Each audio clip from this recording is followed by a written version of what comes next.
Bonjour, ici je vais vous montrer ici quelques sites intéressants qui vont concerner le calcul de salaire. Le calcul de, le calcul euh, de salaire. Ben, en fait, il y a des logiciels tout faits hein, qui ont été conçus pour ça. Parce que les calculs de salaire se font en fonction de différents cas de figure. Euh,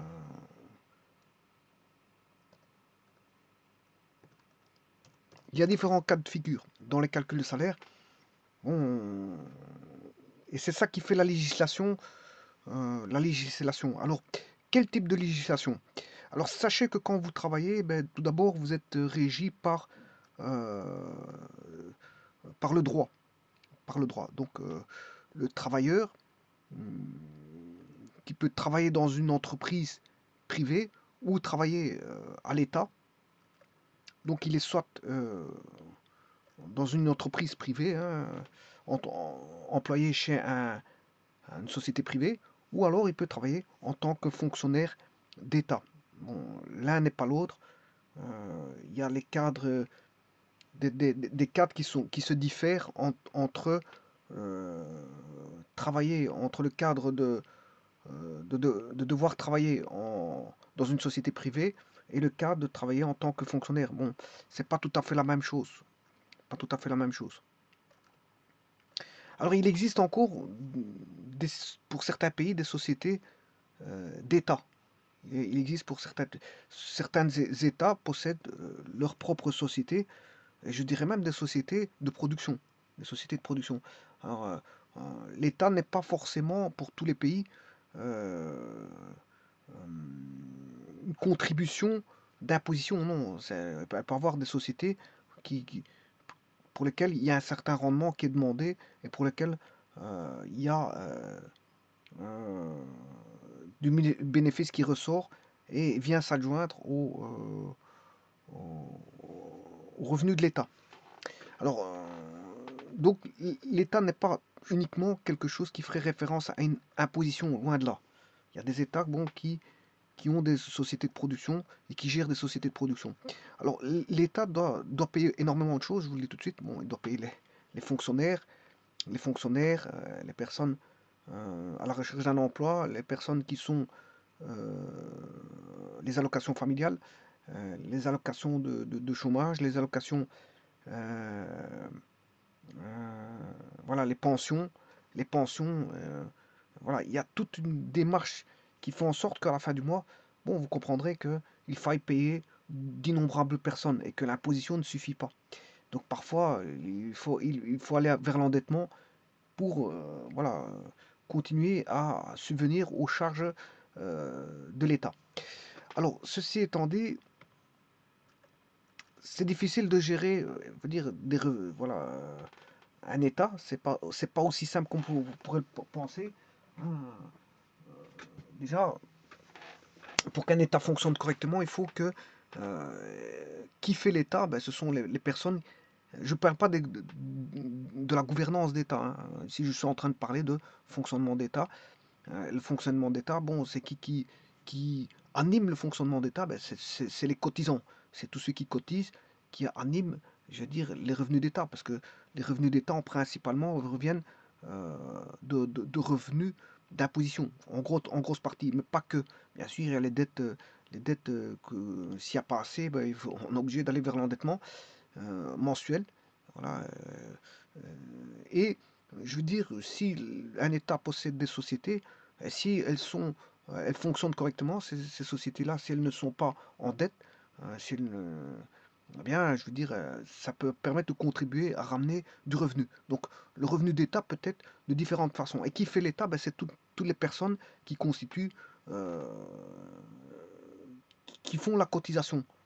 Et attention, qui font la cotisation, mais qui font la charge aussi de l'État. Parce que si je prends bon, des jeunes, les jeunes bon, ne sont pas forcément des gens qui travaillent, mais perçoivent une allocation familiale. L'allocation familiale, c'est bien sûr une charge d'État. Donc, si c'est une charge d'État, c'est parce qu'en fait, elle considère que les jeunes font partie de l'État. Donc, la population de l'État. Et donc, l'État régit par des règles, et donc quand quelqu'un travaille, ben,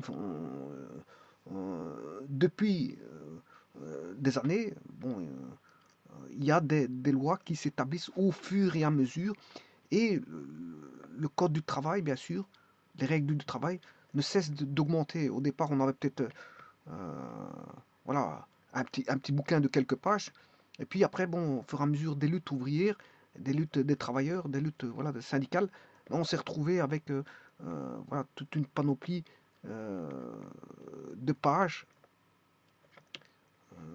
qui ont agrandi. C'est un petit peu comme le code pénal, hein. Au départ, le code pénal était tout petit. Ensuite, bon, il a commencé à s'agrandir de plus en plus parce qu'il y avait des cas de figure qui se retrouvaient dans les tribunaux, qui faisaient jurisprudence et qui donnaient de nouvelles lois. Et de toute façon, il y a sans cesse de nouvelles lois qui sont sorties, je veux dire, au fur et à mesure. Donc, c'est normal que la quantité de lois commence à devenir de plus en plus importante. Donc, les lois d'avant, les lois d'il y a quelques années ne sont pas les lois de maintenant, parce que maintenant sont plus, je veux dire, plus volumineuses. C'est voilà, dans tous les départements où il y a un code un code législatif, un code gouverné par des lois, mais bien sûr vous comprendrez que il prend du volume au fur et à mesure, et les cas de jurisprudence font en sorte qu'on a de nouvelles lois, plus les nouvelles lois qui sont votées, je veux dire, assez régulièrement. Mais je veux dire, il y a un code législatif, bon, on peut aller voir ça, les lois, on peut aller voir les arrêtés royaux qui sortent, je veux dire, assez souvent, et qui donnent des nouvelles lois alors, tout le monde, je m'excuse, tout le monde est tout citoyen d'un État est censé connaître la loi de son État, bien sûr, mais ça ne va pas comme ça, parce que c'est vrai que les gens ne connaissent pas forcément la loi. Les gens ne sont pas bons, n'ont pas fait forcément du droit. Ils ont fait quel est le droit que les personnes ont fait? Les gens ont fait un petit peu de droit, euh, enfin connaissent un tout petit peu de droit par l'entremise, par exemple, du permis de conduire. Le permis de conduire, c'est des notions législatives. Ce sont des notions de droit. Il faut voilà, prendre un véhicule et se mettre à conduire sur la route. Eh bien, c'est d'abord plusieurs lois. Parce que c'est déjà avoir un véhicule, c'est d'être en règle au niveau des documents du véhicule, hein, être assuré, avoir une immatriculation. Alors, bien sûr, là, à ce moment, si on doit payer un précompte, enfin, je vais dire pas un précompte, je veux dire une taxe. On a une taxe de circulation et une taxe de mise en circulation si le véhicule n'a pas été mis en circulation précédemment. Donc, vous voyez que là interviennent des taxes. Ensuite, il y a les assurances, il y a voilà, le contrôle technique. Voilà, tout ça, ce sont de la réglementation que vous devez connaître, et notamment si vous prenez le véhicule, je veux dire, sur la voie publique qui appartient à l'État, donc à tout un chacun. Eh bien, à ce moment-là, vous avez un code à respecter qui est le code de la route. Et le code de la route, ce n'est rien d'autre que du droit. Alors ça, c'est une chose. Bon, bah, donc vous êtes confronté, je veux dire, avec le droit. euh, si, euh, voilà, si vous avez déjà passé votre permis de conduire, permis de conduire. Permis de conduire, c'est relatif à de la législation. Maintenant, vous faites un petit peu de droit si vous devez payer vos contributions. Vos contributions. Alors, supposons que vous possédez une habitation. Là, vous avez ce qu'on appelle un précompte euh, immobilier. Vous avez un précompte immobilier. Et donc, voilà, le précompte immobilier, il faut savoir un petit peu s'y connaître pour pouvoir remplir une déclaration fiscale et de voilà, déclarer voilà, son patrimoine. Déclarer son patrimoine, c'est obligatoire au niveau de l'État et donc de contribuer au fonctionnement de l'État. Alors maintenant, il y a autre chose. Vous avez sûrement été en contact avec le droit, puisque si vous travaillez, si vous êtes un travailleur, ou travailleur, ça veut dire soit employé, ouvrier, ou cadre, peu importe, on s'en fout, voilà, ou patron, vous travaillez, vous avez une activité rémunératrice. Attention qu'il y a des activités non rémunératrices, hein. Pour faire une activité, je veux dire, symbolique, mais il y a des activités, bon, qui est le travail. Généralement, les gens vont travailler pour gagner de l'argent, mais il y a bien sûr il y a des cas de figure où on a des travailleurs qui sont des travailleurs bénévoles. Il y a le bénévolat qui existe. Il n'y a pas que toujours une perception voilà, voilà, par l'entremise d'avoir un salaire. C'est pas toujours le cas, c'est pas vrai. Alors, le travailleur, bon, si maintenant il est sujet à rémunération, ben, là on aura un précompte professionnel. Donc vous voyez que il y a quand même quelques taxes qui viennent, qui sortent. Si vous avez un véhicule, vous avez la taxe de circulation ou taxe de mise en circulation. euh, Taxe de circulation si vous avez un véhicule, ou taxe et enfin ou une taxe de mise en circulation. Si le véhicule n'a pas encore roulé, devez payer une taxe de mise en circulation. Donc s'il n'y avait pas de plaque, si vous voulez, si vous avez des nouvelles plaques, vous avez une taxe de mise en circulation. Voilà, des nouvelles plaques qui viennent d'arriver, vous devez payer. Mais chaque année, on a une taxe de circulation à payer parce que bon, vous roulez sur le chemin ça appartient à l'État, donc vous devez contribuer, voilà, au paiement d'une taxe. Sinon, si vous ne payez pas la taxe, vous devez enlever le véhicule de la voie publique et donc le mettre dans un lieu privé, par exemple. Et donc, vous voyez qu'ici viennent des contributions qui sont de divers ordres et qui sont de l'ordre du droit. Et donc, le droit euh, juge que, bon, dès le moment où vous êtes un citoyen de l'État, ben, vous devez contribuer par l'entremise, euh, vous devez contribuer par l'entremise, voilà, de différentes taxes ou de précomptes particuliers, notamment précompte immobilier s'il s'agit d'immeubles, précompte professionnel s'il s'agit d'un travail rémunérateur. Alors maintenant, sachez que ça c'est une chose, mais que l'État, bien sûr, euh, donne des allocations. Enfin, l'État, il y a des personnes qui perçoivent des allocations. Ce sont des allocations ou des rémunérations de l'État. Parce que quand un fonctionnaire travaille pour l'État, ben, euh, l'État rémunère le fonctionnaire. Le fonctionnaire. Bon, donc l'État ne fait pas que qu'imposer, ne fait pas que faire en sorte que l'on contribue, mais parfois peut-être l'État est parfois rémunère.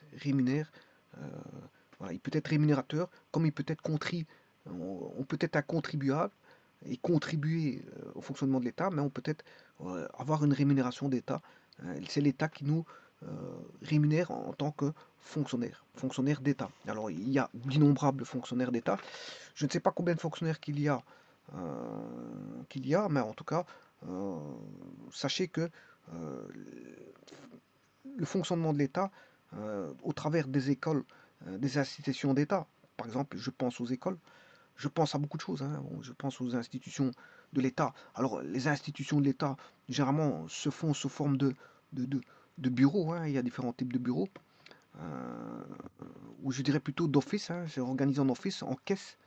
Alors, par exemple, il y a l'Office national des pensions, l'ONP. L'État délègue à une caisse qu'on appelle l'ONP, l'Office national des pensions.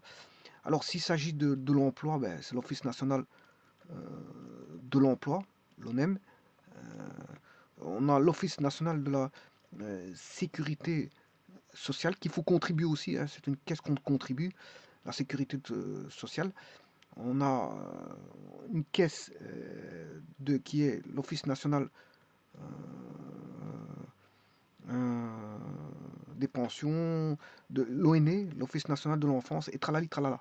Donc vous voyez que bon, il y a toutes des caisses qui sont relatives à, voilà, à des allocations qui sont, je veux dire, rétribuées en fonction, par exemple, si je pense à l'ONE, ben, l'Office national de l'enfance, en fonction du nombre d'enfants, on a, par avoir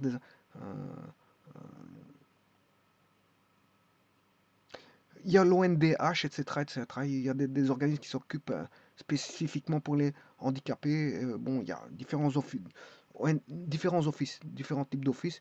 Bon, ce sont des caisses qui s'occupent, on délègue chacun leur rôle spécifique pour pas que l'État, pour pas qu'il y ait qu'un seul bureau, si vous voulez. On déstructure, on fait une déstructuration, on déstructuralise, euh, enfin, on déstructure voilà, l'État pour qu'il y ait des caisses appropriées qui jouent leur propre rôle à, voilà, faire valoir certains droits dans la légalité, bien sûr, à certaines personnes en fonction voilà, du rôle joué par la caisse. Par exemple, si les pensions paieront les pensions, s'occuperont de tout ce qui est paperasserie concernant les pensions.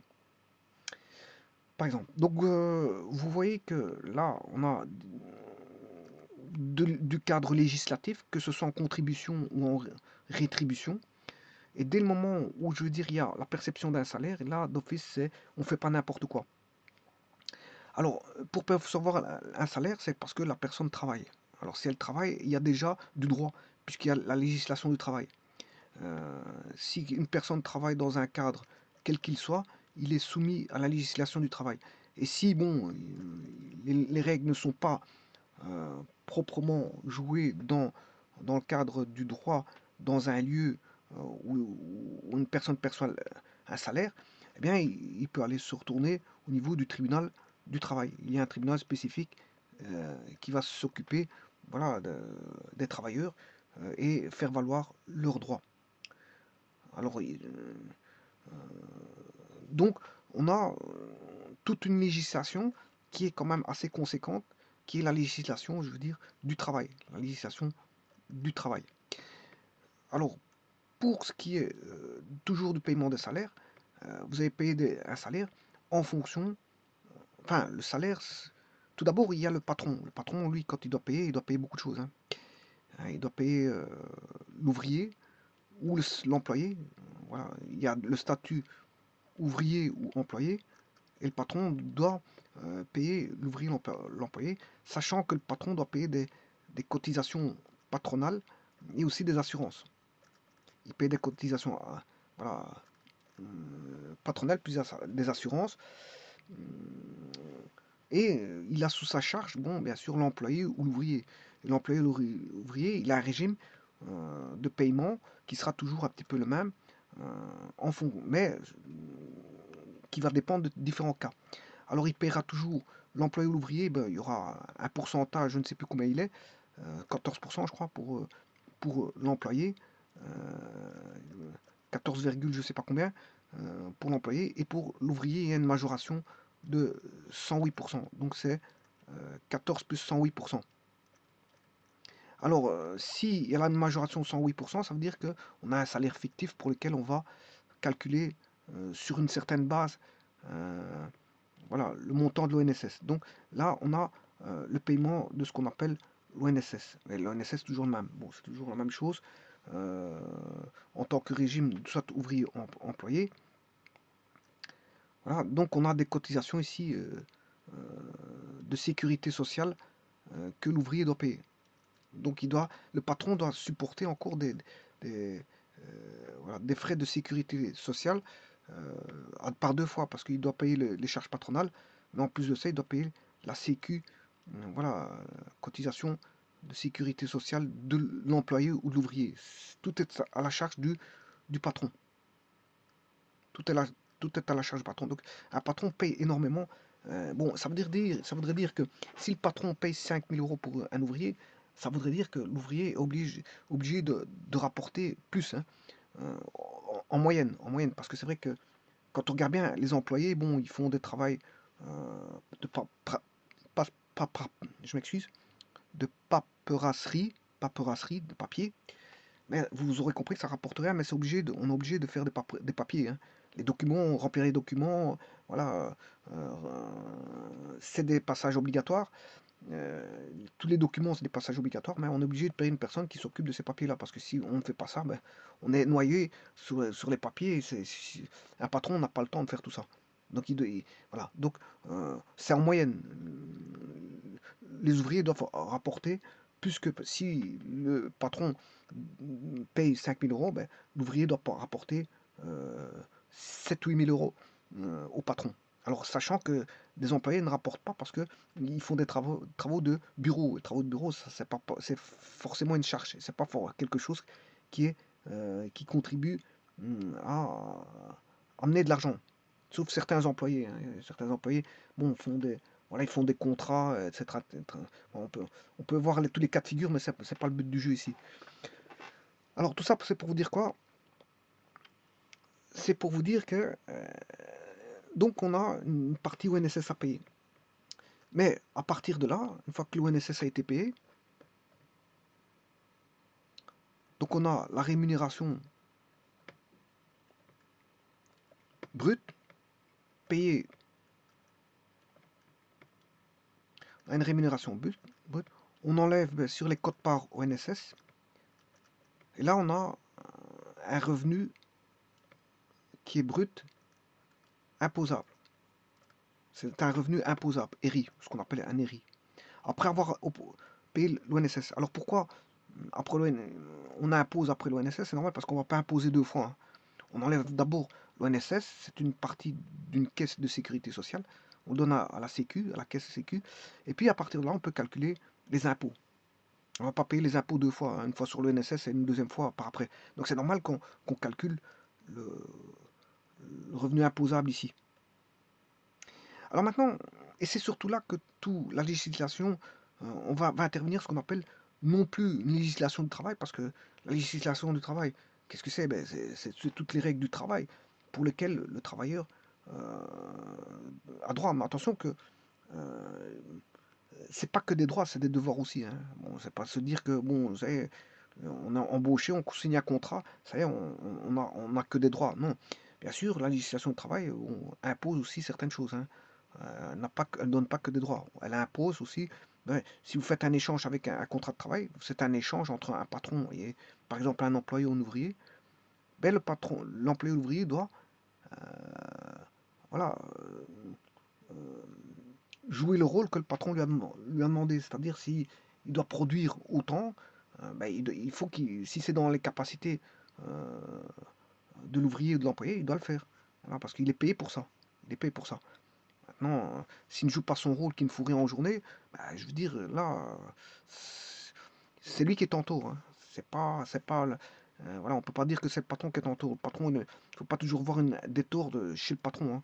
Le patron peut être en tort parfois, là, mais je veux dire, c'est pas toujours l'employé ou l'ouvrier qui, je veux dire, doit avoir le dernier mot non plus, parce que je veux dire, ça dépend du contexte. Là, c'est s'il y a un abus, ben, je veux dire, il faut rester juste dans le contexte faut rester juste pour éviter les abus. Parce qu'il y a toujours des abus, hein. Bon, voilà. Alors, ceci étant dit, une fois qu'on a les revenus imposables, et c'est là que donc on a la législation du travail qui vous impose de faire certaines choses et qui vous protège de certaines choses. Vous avez des droits, mais vous avez aussi des impositions, c'est-à-dire vous avez des devoirs. Des devoirs et vous avez des droits. Bon. Mais maintenant, à partir de là, quand vous êtes dans l'entreprise, vous avez ce qu'on appelle la législation du travail. Voilà, vous avez la législation du travail et vous devez respecter la législation du travail. Alors, si vous la respectez, il n'y a pas de problème. Maintenant, si le patron ne la respecte pas, bon, c'est lui qui est en défaut. Mais maintenant, si c'est vous qui ne respectez pas la législation du travail, c'est vous qui êtes en défaut. Alors, à partir de là, intervient le revenu imposable. Et le revenu imposable, là, c'est ce qu'on appelle de la fiscalité. Vous avez la législation fiscale. Intervient en cours de droit. La législation fiscale. Vous savez, il y a une certaine législation qui va dire comment calculer ce qui est imposable. Voilà. Alors, il y a différents traitements de calcul de salaire pour arriver au net. Voilà, pour arriver au salaire net. Salaire net, c'est ce que vous devez percevoir en poche. Voilà, ça c'est le salaire net. Le net, c'est ce que vous avez dans votre poche. Je l'ai mal dessiné, mais enfin bref. Alors, entre le RI, c'est-à-dire le revenu imposable et le salaire net, que j'appelle SN, ou le revenu net, hein, revenu net ou salaire net, peu importe.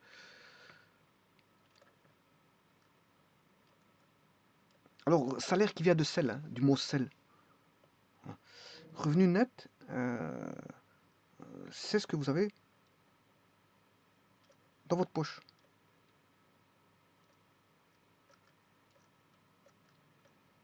Ce qui retombe dans votre poche, c'est le net. Donc, vous avez payé.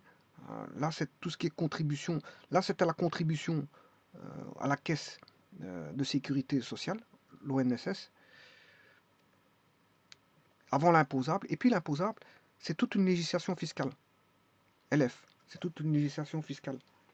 Avant que, c'est eux qui vont imposer la législation fiscale et payer voilà, ce que vous devez à l'État.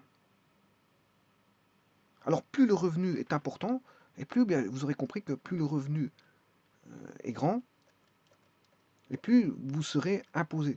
L'imposition sera grande. Bon, on approche, si vous avez 5 000 euros, ben, vous approcherez des 50% d'imposition. Hein. On se rapproche des 50%. Je ne sais pas combien, mais bon, au niveau des pourcentages, je ne les connais pas, il faudrait le voir sur Internet. Mais c'est pour vous dire que si vous avez un grand revenu, ça dépend combien vous avez en revenu, mais vous allez approcher près de la moitié, vous devrez payer en imposition.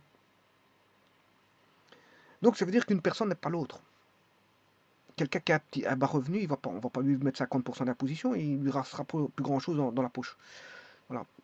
Donc les plus grands contributeurs, ce sont ceux qui ont les plus gros salaires. Les plus gros contributeurs sont ceux qui ont les plus gros salaires. Alors maintenant, la législation fiscale, justement celle qui va faire en sorte que, qui va dicter par rapport à la base, ce qu'on appelle la base imposable, c'est le revenu imposable. Hein. Quand je dis ERI, c'est le BI. Voilà. Ça, c'est revenu imposable, c'est la base imposable. Ce qu'on appelle aussi la base imposable, BI. Et cette base imposable fait référence à ce qu'on appelle la législation fiscale. Et encore une fois, c'est de droit. Et ce droit-là, ben, il ne cesse d'augmenter chaque année. Et parce qu'il y a à chaque fois des cas de figure qui apparaissent. Et on a à chaque fois des nouvelles lois qui ressortent, notamment par des jurisprudences, et tralali tralala, ou des nouvelles codes de législation qui sont mises en marche d'une année à l'autre. Alors, la base, pour arriver de la base imposable au salaire brut, salaire net, je m'excuse, au salaire net, là va jouer toute la machine fiscale. La machine fiscale va voilà, jouer à ce niveau-ci, entre les deux. Alors, cette machine fiscale va être traduite par les différents, par des cas d'études, enfin par différents types de cas. C'est ça que je veux dire. C'est pas des cas d'études. Ce sont différents types de cas. Alors, les différents types de cas, ben, c'est ce que la législation fiscale reconnaît. C'est-à-dire, on aura le cas isolé ou cohabitant. C'est pour ça qu'il faut impérativement déclarer si on est isolé ou cohabitant de fait, parce que si vous ne le faites pas, c'est que, je veux dire, si vous êtes isolé et que vous êtes petite amie et que vous allez chez elle habiter, bon, vous mentez au niveau de votre déclaration, parce que vous êtes pris comme isolé alors que vous habitez sur quelqu'un, alors que vous êtes cohabitant. Alors, il y a la notion d'employé, bien sûr, ouvrier, il y a la notion du travail au mois, travail à la semaine, travail à l'heure.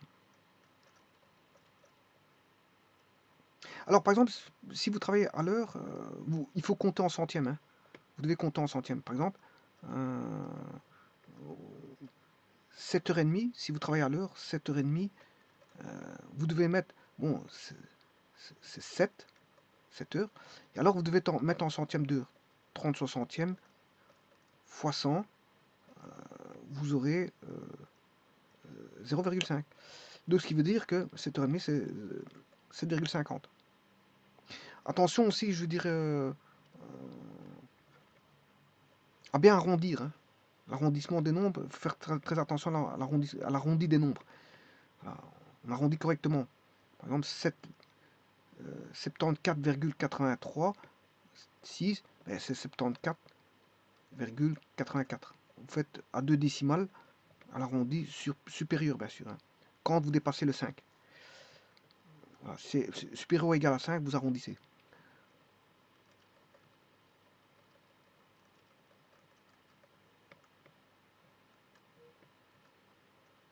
Donc il y a le travail au mois, travail à la semaine, travail à l'heure. Parfois il y avait des paiements à la quinzaine, il y avait des paiements mensuels. Enfin, il y a les paiements mensuels, paiements à la quinzaine. Certains sont payés au début du mois, d'autres, ça dépend. Il y a différents cas de figure au niveau des rentes. Quand est-ce qu'une pension est payée, je ne sais pas. On peut être payé au début du mois, milieu du mois, fin du mois, ça dépend. Quand est-ce qu'on a pris sa pension, ça dépend de la date où on a pris sa pension, tralali, tralala. Bon, ceci étant dit, et bien sûr, il y a le nombre d'enfants à charge. Hein. Nombre d'enfants à charge, s'il y a des enfants handicapés, si une personne travaille, s'il y a un conjoint qui travaille ou pas, en fonction des conjoints qui travaillent ou pas. Et tout ça constitue des cas de figure. Alors, et c'est ça que je vais vous montrer. Le but, c'est pas de vous montrer un calcul de salaire. Hein. Je pourrais faire tous les cas de figure. Il y a différents cas de figure. Mais sachez qu'il y a des logiciels existants pour tout ça. Il y a des logiciels existants et bon, il suffit de les utiliser. Et justement, le but de la vidéo ici, bon, je pourrais faire tous les cas de figure, c'est pas le but ici, mais c'est pour montrer en gros comment ça se passe. Tout d'abord, ici, vous avez la réglementation du travail. Vous pouvez aller chercher dans emploibelgique.be/fr, voilà, réglementation du travail. Et là, service public fédéral, emploi, travail et concertation sociale. Et vous avez ici un petit peu, voilà, réglementation du travail. Reprend par exemple toutes les règles sur le temps de travail, les obligations de l'employeur et du travailleur. Attention. Voilà, parce qu'il n'y a pas que l'employeur qui a des obligations, hein, le travailleur aussi. Bon, les documents régissant leurs relations, mais aussi toutes les mesures de protection spécifiques pour les jeunes travailleurs.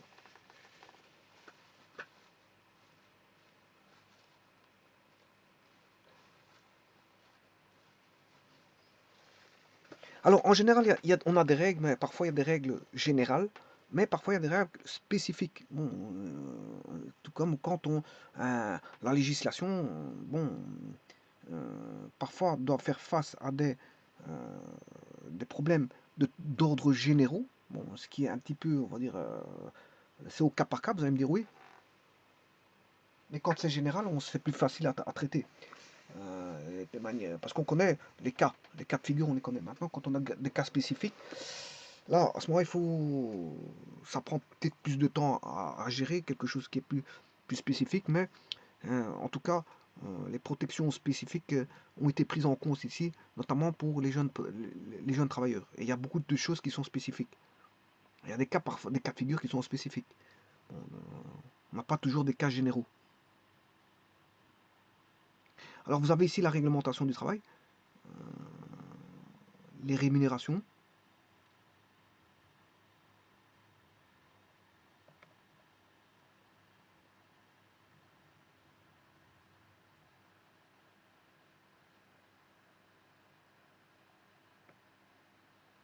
Il vous explique, voilà, c'est un petit peu des explications, hein, premier ordre de définition. Bon, alors c'est pas ça que j'allais vous montrer. Jour férié, congé, bien-être au travail, concertation sociale. Vous pouvez retrouver la législation du travail sur Internet. Hein, vous tapez législation du travail, bon, le pays où vous êtes, et normalement vous pouvez avoir la législation du travail dans le pays où vous êtes. Alors maintenant, ici, je vais vous montrer, c'est un site qui est là, le site de la centrale syndicale chrétienne, donc CSC, la csc.be. Et là, vous avez un outil de calcul ici. Outil de calcul, vous rentrez dessus. Voilà. Là, vous pouvez calculer votre salaire en net, calculer le délai de préavis, crédit, temps congé thématique, calcul vacances. Ouais, il y a aussi l'ONAT, l'Office national, voilà. Il y a l'ONAT. Tout à l'heure, j'ai pas dit tous les bureaux qu'il y avait. Hein. Bon, il y a aussi l'ONAT. Bilan social de votre entreprise. Voilà, c'est tout un calculateur qui calcule pas mal de choses. Bilan social de votre entreprise. Calculateur RCC pour les militants. Ça, c'est pour les militants de la centrale syndicale. Voilà, les écarts salariales. Calcul de pécule de vacances, travail, tralala. Bon, enfin bref. Ici, si vous voulez calculer votre salaire en net, c'est ici. Donc, là, vous avez, voilà, vous faites un essai, hein, nom du travailleur, je sais pas moi, vous l'appelez PR par exemple, voilà, comme j'ai fait ici. Voilà, vous mettez voilà, un temps plein par exemple. Alors, vous avez différents types de cas de figure, temps plein, temps partiel et intérimaire. Étudiant, voilà, vous mettez un temps plein. Le demandeur handicapé, bon, vous pouvez mettre handicapé ou pas. Voilà, vous mettez un statut social isolé ou conjoint avec revenu, conjoint sans revenu. Voilà, ça c'est les types de cas que je vous ai expliqué tout à l'heure. Hein. C'est pour la fiscalité, tout ça. Hein.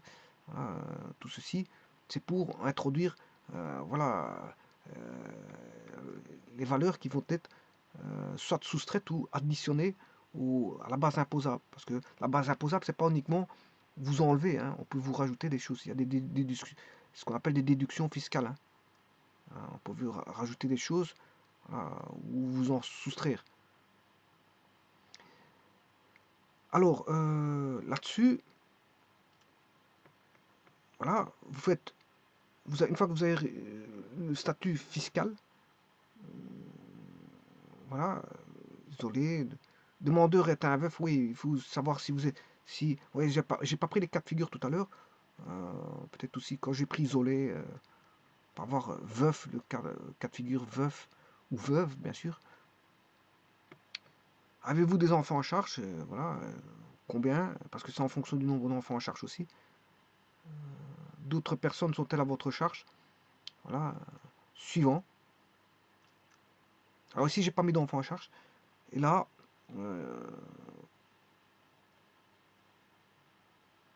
alors, ouvrier, si vous mettez ouvrier, employé, si je mets ouvrier, vous voyez que vous avez 108, les 108%. Il va vous recalculer sur une base de 108%. Donc il va remonter le salaire à 108% pour recalculer voilà, le salaire. Alors là, il faut rentrer un salaire brut.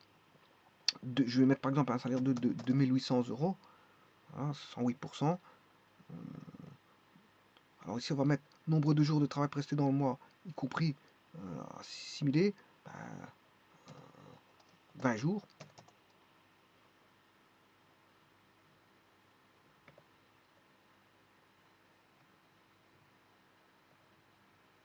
Alors ça, c'est 30. On va mettre 30. Et voilà, et là, vous avez un calcul. Voilà, cotisation NSS, il vous enlève moins 395,24. Réduction salaire minimum bonus à l'emploi, 0. Revenu brut imposable, 2400. Et là, il y a un précompte professionnel de 490, 72, une déduction professionnelle de 0. Vous n'avez pas droit à une déduction. Vous voyez que c'est un plus. Hein. Une déduction, c'est bien un plus. Cotisation spéciale de sécurité sociale, moins 27,77. Indemnité reçue non imposable. Voilà. Et là, à ce moment-là, voilà, ce que vous recevez dans votre poche, c'est 1886,27. Alors, sachez qu'il y a différents types de cas de contrat. Voilà, on peut travailler par intérim. On travaille, voilà, le contrat, il y a le travail au mois. Le travail mensuel, généralement, les employés, c'est le travail au mois. C'est d'office du travail au mois. Par contre, les ouvriers sont payés à l'heure. Ils sont payés à l'heure. Et là, il faut faire très attention, bon, parce qu'il y a on peut calculer, malgré qu'ils travaillent à l'heure, on peut calculer de différentes façons. Différentes façons. Euh, différentes façons. Et là, il faut faire très attention à différents types de cas. C'est pour ça que je dis, il y a, pour le calcul du salaire, il y a différents types de cas. Hein. Voilà, c'est au cas par cas. Voilà. Donc lui, l'ouvrier, il est payé à l'heure. Donc il faut faire une rémunération horaire. Contrairement à l'employé qui a une rémunération, on va dire mensuelle. C'est pas la même chose.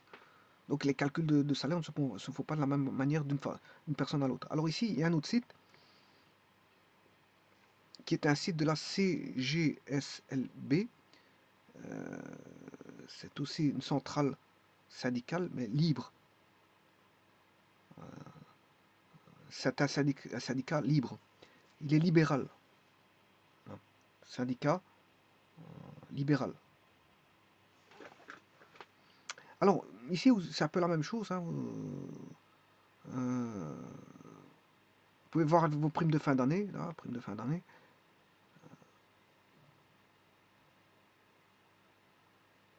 Alors, si vous voulez savoir comment calculer le salaire, vous devez aller dans... on peut retrouver sûrement les législations là-dessus, normalement. Quelques législations, voilà. Changer la loi sur le salaire. Enfin, les plateformes exploitent les lacunes du droit du travail. Inflation, le matin. Ça, c'est des dossiers, des thèmes. Voilà. C'est des dossiers, des thèmes. Par contre, calculateur brut, il est là. Calculateur brut, il est ici. Donc, vous avez un petit peu le même calculateur. Hein. Bon. Vous mettez vos coordonnées, voilà, état civil, ménage, nombre d'enfants. Voilà, si vous avez des enfants handicapés. Alors, un enfant handicapé, il est pris pour deux enfants. Voilà, donc, vous avez droit à un certain montant par enfant. Et si vous avez un enfant handicapé, bon, ça prendra pour deux. Alors, contrat. type de statut, ouvrier, employé, heures par semaine, vous voyez, en moyenne jours par ouvrable par semaine, régime, temps plein, temps partiel moins de 2 heures, temps partiel moins de 3 heures, temps partiel heures inconnues. Alors là, vous devez mettre le salaire brut, salaire horaire brut, ça c'est pour les ouvriers, hein, salaire brut, salaire mensuel net. Là, vous avez les avantages, chèque repas, voiture de société, assurance groupe, indemnité vélo, abonnement social. Donc ici, il est quand même assez, je veux dire, il est un peu plus costaud que l'autre. Bon, il reprend plus de données que l'autre. Bon, maintenant, autre chose. Bien sûr, il s'agit d'une base imposable, c'est de la législation fiscale, donc il faut venir voir ici sur le site des finances, financebelgium.be. Et là, à ce moment-là, vous avez le calcul du précompte professionnel, les règles avec les barèmes. Alors ici, si vous prenez le 2021, voilà, vous rentrez dedans, voilà, si je prends celui-ci, je vais retomber sur les barèmes que voici. Là, vous avez le code 1 ou 2, voilà, lorsque le bénéficiaire des revenus est un isolé, lorsque le conjoint du bénéficiaire des revenus a également des revenus professionnels propres. Voilà, là vous avez un tableau en fonction des rémunérations. Donc si je prends par exemple quelqu'un qui a une rémunération de 1000 euros, mais il doit prendre 1065. 1065. Voilà, et puis 1065, et il doit rentrer ça en tant que barème s'il est isolé ou voilà ou pas. Et là, vous avez tous les tableaux. Et ça, bien sûr, c'est le programme, une fois que vous avez mis ceci, si vous avez mis 2925 et vous avez mis isolé ou conjoint, etc., ben, il pourra prendre voilà, la valeur adéquate, hein, voilà, de 1, 2 ou 3, le tableau 1, 2 ou 3. Alors, enfin, du 2, 3, 4. 2, 3, 4. Alors, le 2, c'est le tableau. Le 2, les rémunérations des travailleurs, colonne 2. Les rémunérations des dirigeants d'entreprise, colonne 3. Voilà.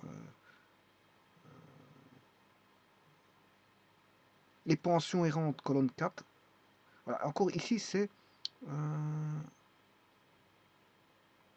ouais, ici, c'est pas encore un barème en fonction...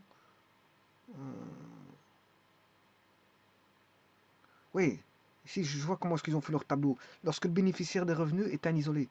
Voilà, et à ce moment-là, au barème 1, et lorsque le conjoint ou bénéficiaire a des revenus professionnels propres, voilà, ça c'est le barème 1. Et là, à ce moment-là, il y a 3 colonnes. Voilà. Mais il y a des tableaux qui ne sont pas comme ça. Il y a des tableaux qui sont différents de ça. Voilà, parce que il va sûrement changer. Voilà. Et ici, il va vous dire barème 2. Ce barème est applicable lorsque le conjoint du bénéficiaire des revenus n'a pas de revenus professionnels propres. Et là, à ce moment, de nouveau, on va retrouver 2, 3 et 4. Voilà, parce que c'est un tableau qui est un peu plus compliqué que les autres. Les autres, ils sont pas comme ça en fait.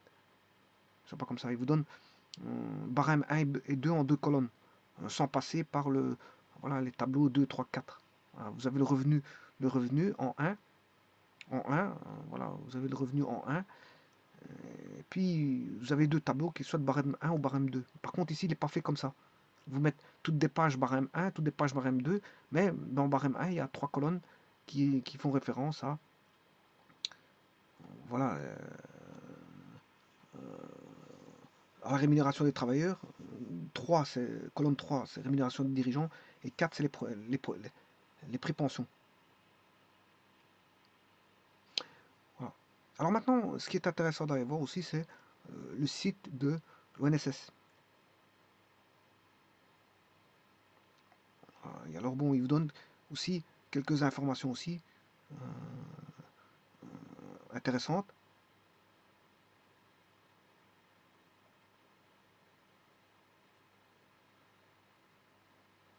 Et Donc on sait aller rechercher pas mal de choses, hein.